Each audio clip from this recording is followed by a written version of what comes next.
everyone. I'm back. This is going to be story time number 3 of my trials and tribulations working in a prison. I'm in New York now. That's where my story picks up. And worked for Department of Education, New York City Police. Certain things didn't work out. Ended up back in corrections. So I came full circle from the late 80s till now. But this time, I'm a registered nurse. Did my stint in the hospital, delivered babies, not enough hours, not enough pay, or I would have been doing that for the rest of my life. And then some. Probably wouldn't retire. So I'm in New York, and it's a big prison system. I'm not going to give you statistics because you can Google how big New York State Department of Corrections is, how many employees they have, etc. I'm also not going to tell you where I worked, and if names are mentioned, they will be fictitious and made up. But a lot of people, when they work, they have cliques in their job. And if it's a big company, a little company, there's cliques. People who hang together, don't like change, don't like when other people have ideas that could bring about change, especially if they're really smart and good ideas. Not having it. It can make for a hostile work environment. There could be bullying, harassment. Why is my hair sticking up? What is that? So there could be bullying or harassment. Oh, okay. And it could get out of control. This job got out of control. Thank goodness for unions, and thank goodness for union advice. And it got so bad. At one point, I was investigated by Internal Affairs for something I didn't do. I knew who did it. I didn't snitch on who did it. And I was exonerated. Because I think down deep inside, the investigators knew I had nothing to do with it. But we'll get to that. Put a pin in it. So thank goodness for union reps, because they taught me the most important thing at work. When you're having a hard time, don't quit. Don't let them see you fail. Keep a journal. And every day I wrote in this journal, good, bad, different.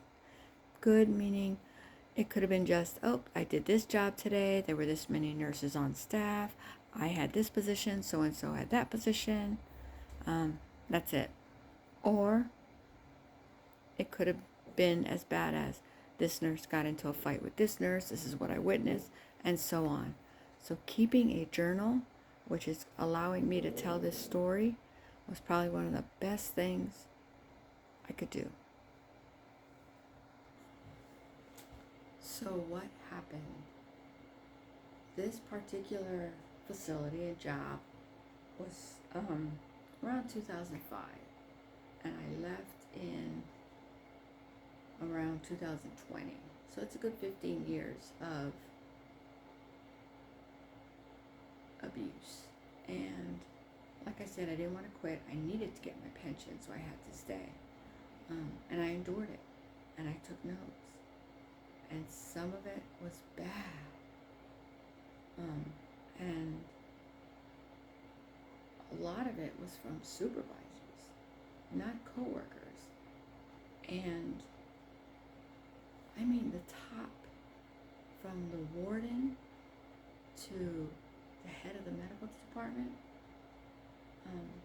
not just coworkers. It was bad. And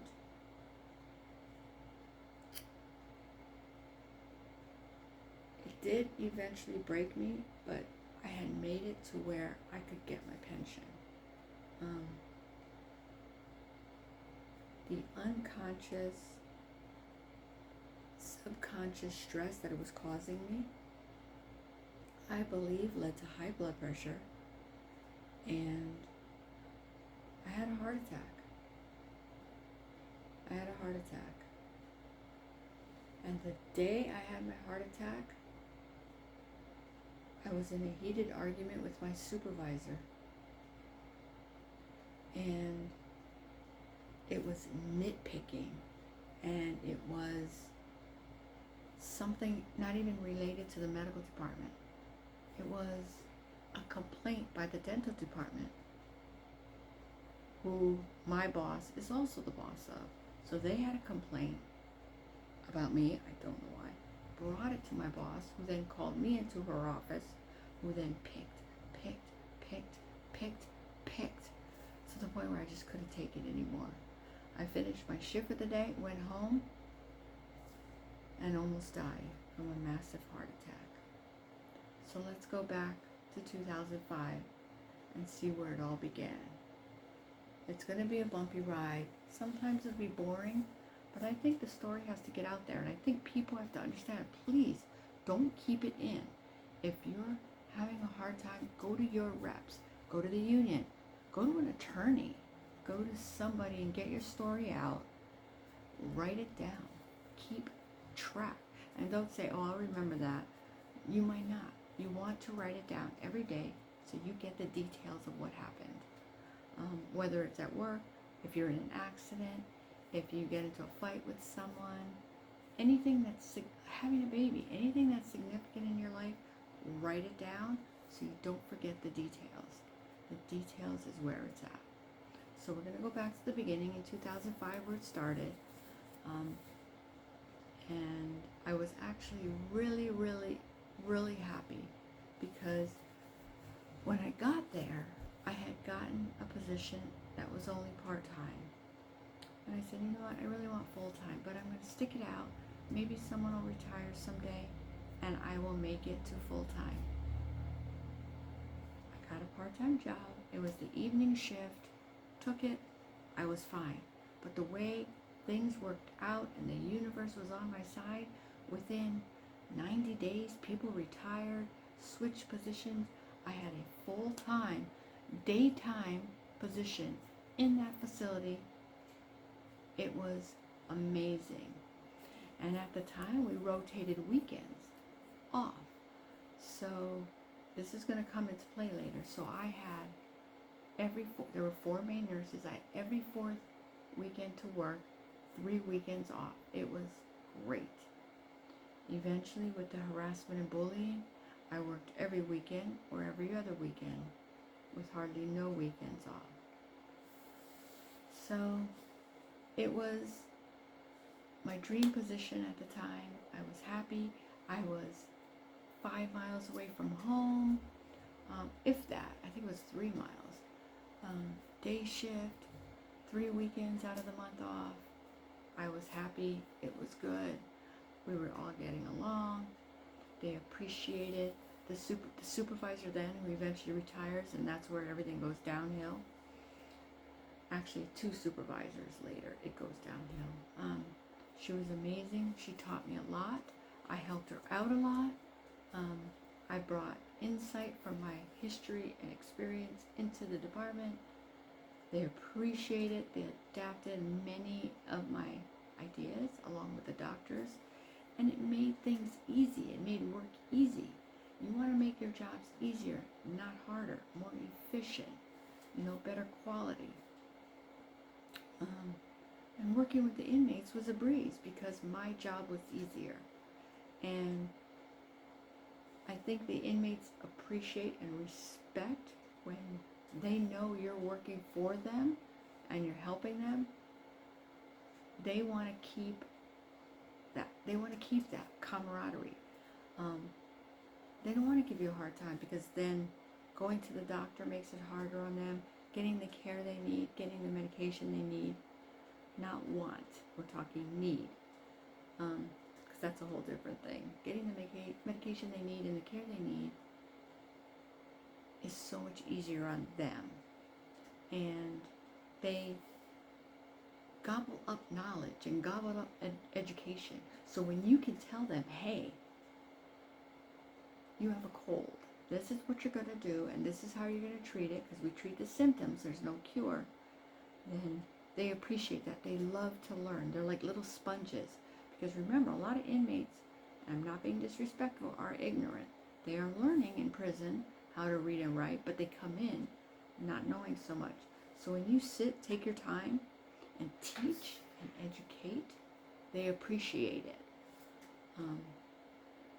So it was a really good system, and I was learning, the inmates were learning, the staff was, everybody was learning, and it was good, and we appreciated each other, we all got along, we had a good time, and it was a really good work environment.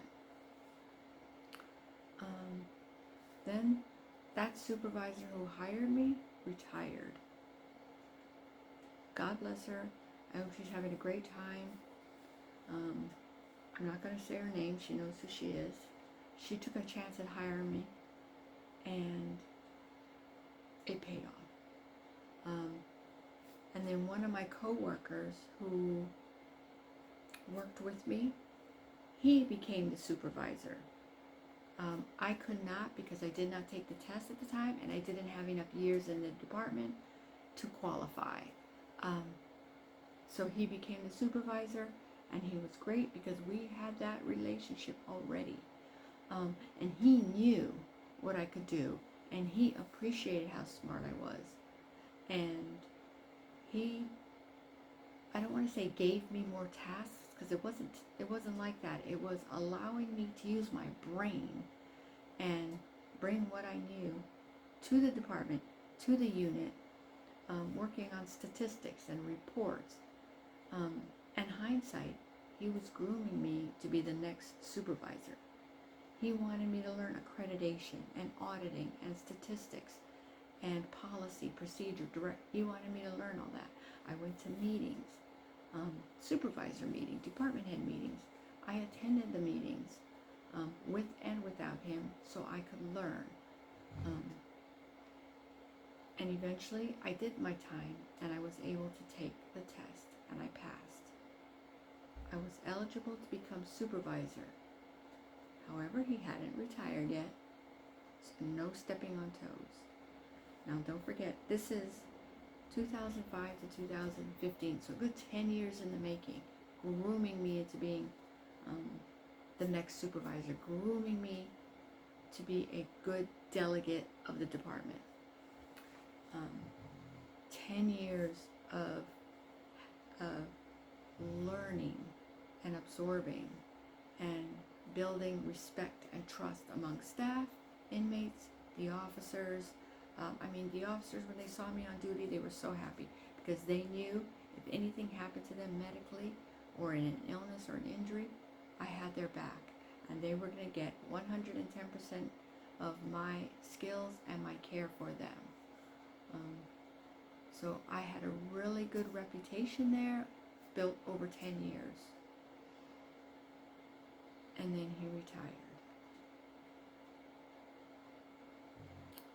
And I interviewed another nurse who had a lot of more years, probably 10 more years more than I did. He interviewed a couple other nurses from other facility interviewed, and it was a new warden at that time. We called them superintendents, but I'll say warden just to not confuse you.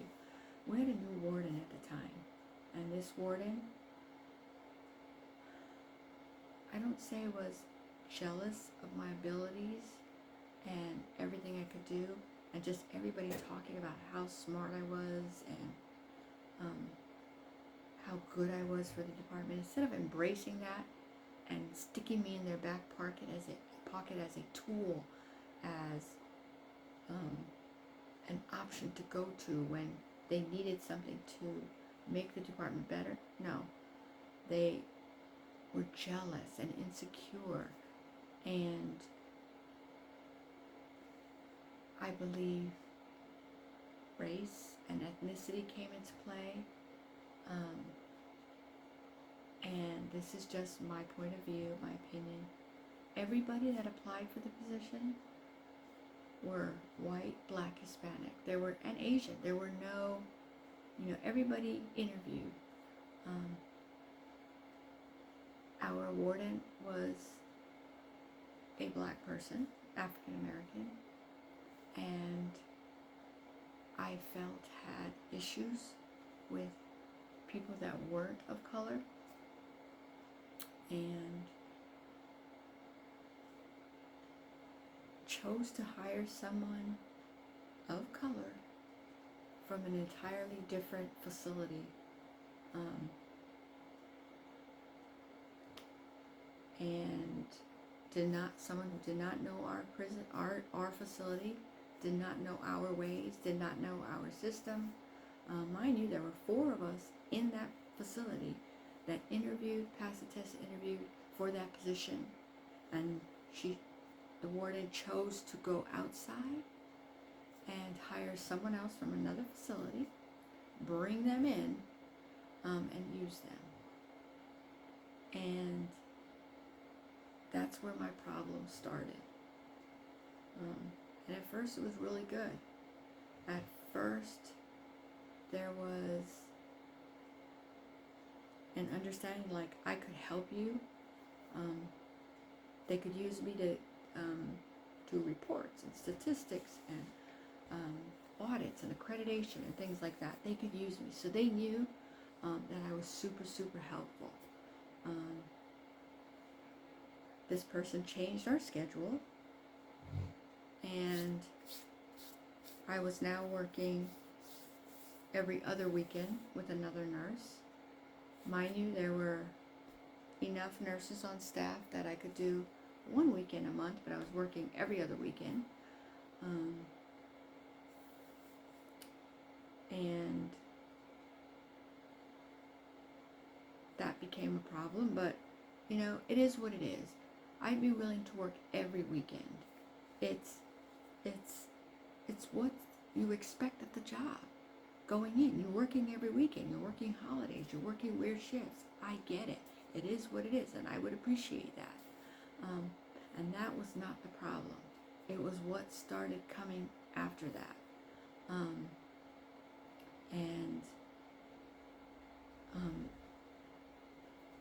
An initial incident that made me first start to document in my journal based on my union reps' recommendations.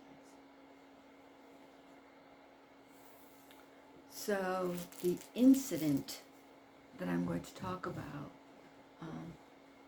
happened in 2015, and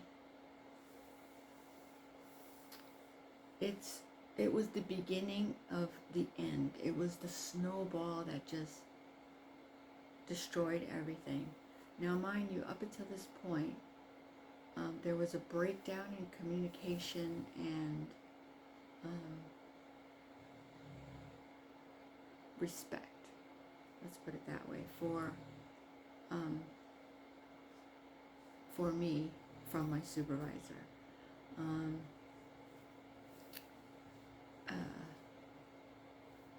The main health director, the doctor of the facility, had retired and had since passed away. May he rest in peace.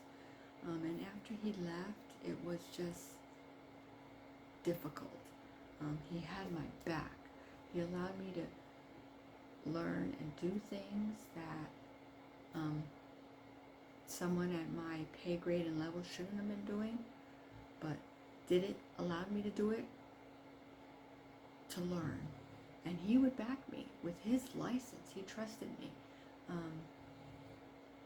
So having him around made difficult times easier. And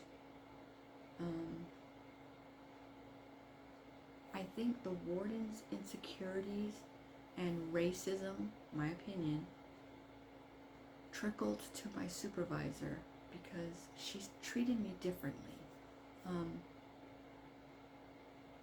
It was almost like she was jealous also of how smart I was and how much I knew in that department. Like, it would make her look bad or something, which isn't true. It would make her I only wanted what was best for our department. I wanted us to shine. I wanted people in Albany to say, when they thought of our facility, go, wow, yeah, that's a great facility. They passed accreditation 9 years in a row. They have the best medical staff. That's what I wanted them to say. But it's like there was something blocking that from their mentality. It was like they were like, no, no. So I felt there was like and I don't want to sound paranoid, but almost like my work would get sabotaged in a way.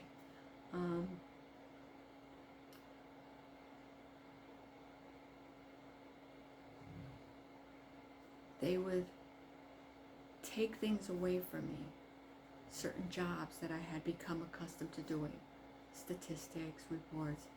Little by little, they were taking things away from me, which hurt because I felt really proud when I accomplished something, and now it's being taken away.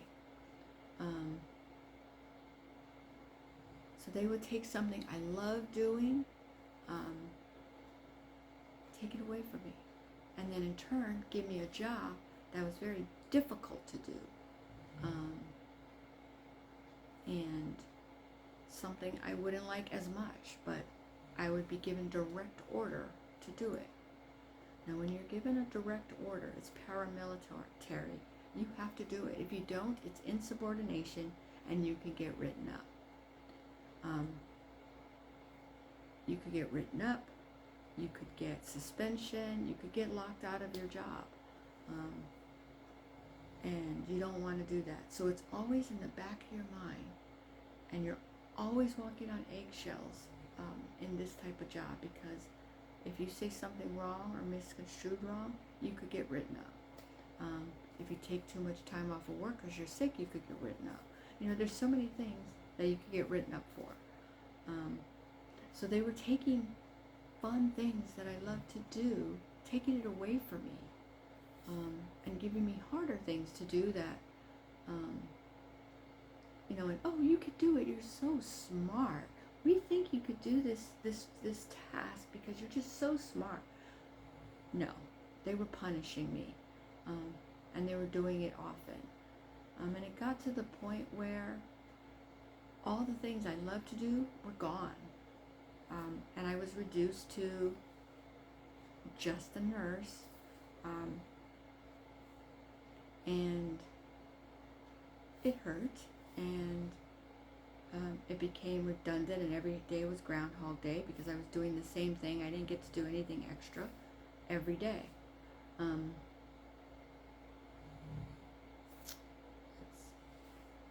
I would I would prepare all the medical trips for the inmates, and I'd get the documentation ready, make sure all the reports were together before their doctor visit, make sure if they had a blood test, we had it before they went to the doctor. They took that away from me.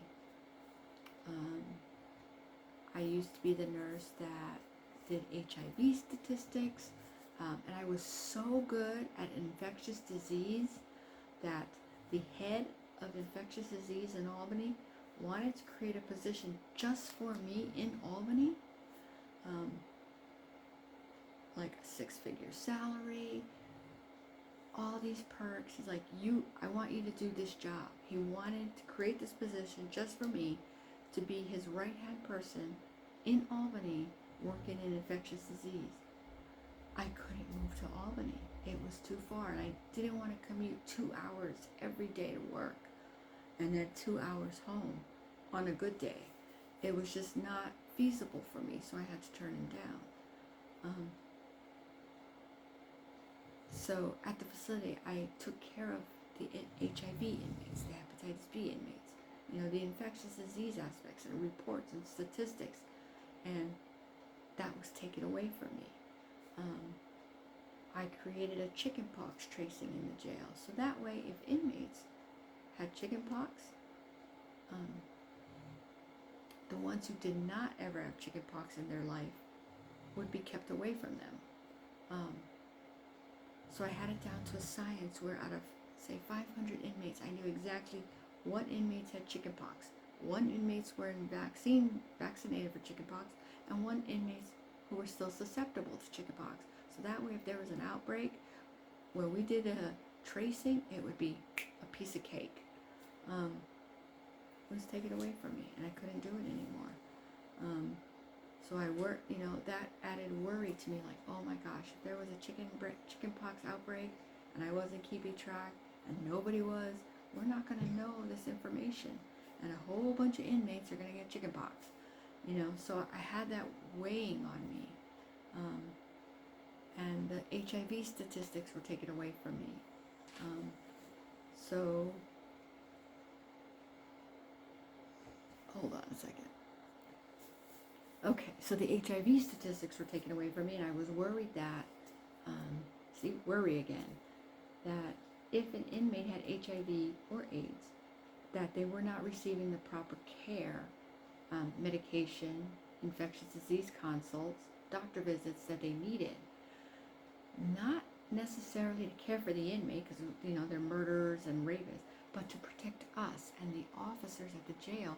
So if there was a fight and an officer became exposed to an inmate's blood, if they were HIV positive, I knew they were on their prophylactic medication, or I knew their viral load was under control or out of control, so then I know who to start on medication and who to give the cocktail to, and that was one of the jobs I did.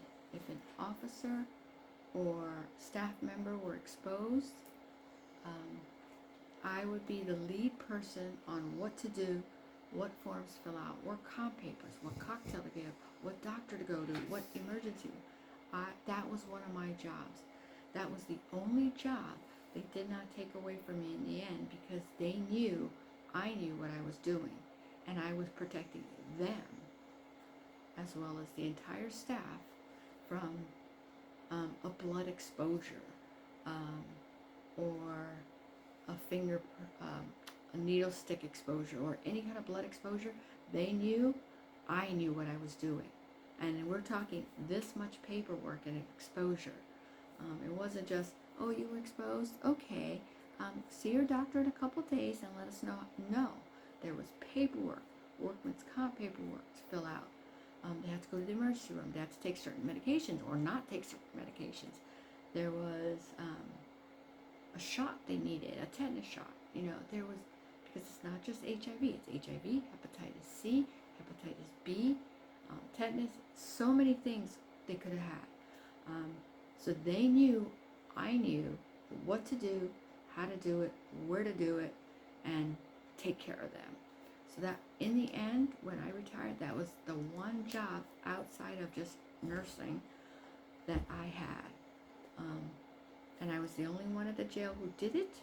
And every quarter I'd go to a meeting and meet with others that were also the heads at their jails. We'd corroborate, we'd do training, we'd learn.